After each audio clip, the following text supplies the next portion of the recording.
के बारे में श्वेत क्रांति क्या है, दूध उत्पादन बढ़ाने के लिए जो भी हमारे सरकार के द्वारा प्रयास किए गए कि हमारा दूध उत्पादन इतना अधिक बढ़ गया कि हम विश्व में नंबर 1 पर पहुंच चुके हैं, उसी को हम लोग श्वेत क्रांति के नाम से जानते हैं। तो श्वेत क्रांति के सबसे देखा जाए प्रणेता कौन है, डॉक्टर वर्गीस कुरियन। उन्हें कहा जाता है हरित श्वेत क्रांति के जनक कहा जाता है। ये गुजरात के रहने वाले थे। सबसे अधिक प्रयास इन्हीं का हुआ था। गुजरात में एक संस्था गठित की गई थी, IDC इंडियन डेयरी कारपोरेशन, और NDDB वो भी गुजरात में 1970 में स्थापित की गई। इन दोनों के प्रयास से हमारे सबसे पहले जो होता था, ये हमारे 4 महानगर हैं, दिल्ली, बम्बई और यहाँ पर बंगलौर, ये सब महानगरों में क्या हुआ, तमाम डेयरी प्लांट लगाए गए। डेयरी प्लांट लगाने से क्या हुआ, दूध का जो हमारा प्रोडक्शन था उसमें जितने होता था, वहाँ पर हमारे ड्राई मिल्क होता है, ड्राई मिल्क बनता था, तमाम मिल्क के प्रोडक्ट बनने लगे थे। उससे बनने से क्या हुआ कि उत्पादन बहुत अधिक बढ़ गया हमारा।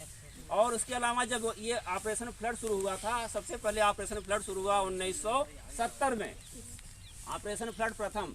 उसके बाद 1978 में शुरू हुआ, और तीसरा ऑपरेशन फ्लड हुआ हमारा 1981 में शुरू हुआ और 1994 तक चला।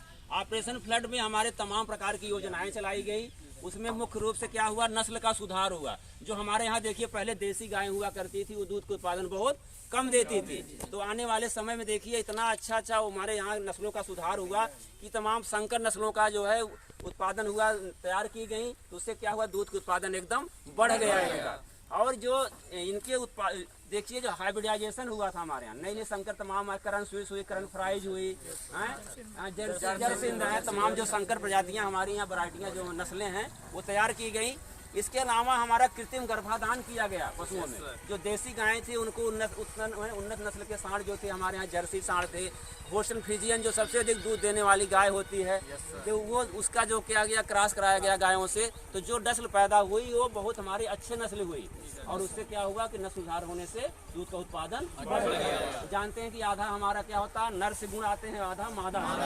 तो जब विदेशी नस्ल हमारी आई, वहाँ से फ्रीजियन और जर्सिंद सिंधी नस्लें आई, और जो है तमाम करण स्विस आई। तो इससे क्या हुआ, नस्लों में सुधार होने से हम इस समय विश्व में दूध नंबर उत्पादन में 1 पर रहे हैं।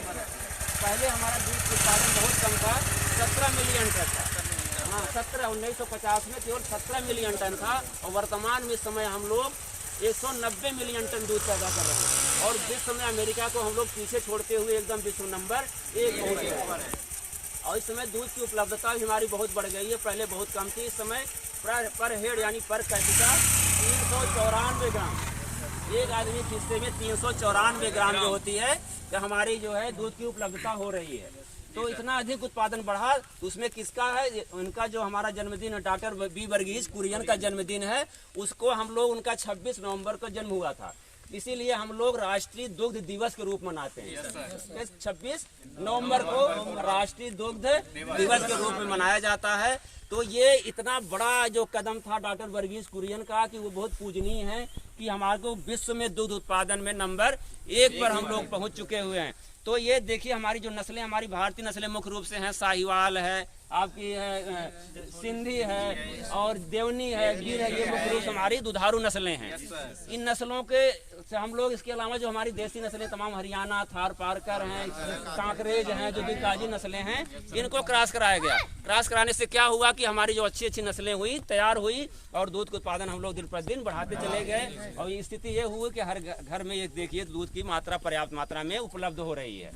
तो इस जो है श्वेत क्रांति क्या है, डॉक्टर बी वर्गीस कुरियन, जिसको हम लोग पितामह, श्वेत क्रांति के पितामह के नाम से भी जानते हैं। तो दूध उत्पादन बढ़ाने के लिए जितने प्रयास किए गए और दूध उत्पादन बढ़ गया, उसी को हम लोग श्वेत क्रांति के नाम से जानते हैं। विश्लेषण को ही समाप्त करते हैं। धन्यवाद।